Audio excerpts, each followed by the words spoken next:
Hor bakma sen toprağa, toprak taneler yatır. Hani bunca evliya, 100.000 peygamber yatır. Hani bunca evliya, 100.000 peygamber yatır. Kardeş sen de ölürsün, kara yere gidersin. Kara toprak altında çok günahkar kul yatır.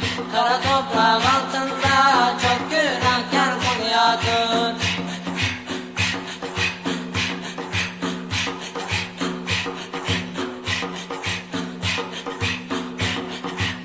Cennette buğday yiyen, gaflet gömleğin giyen, hem dünyaya meyleden Adem peygamber yatır. Hem dünyaya meyleden Adem peygamber yatır. Kardeş sen de ölürsün, kara yere gidersin. Kara toprak altında çok günahkar kul yatır. Kara toprak altında çok günahkar kul yatır.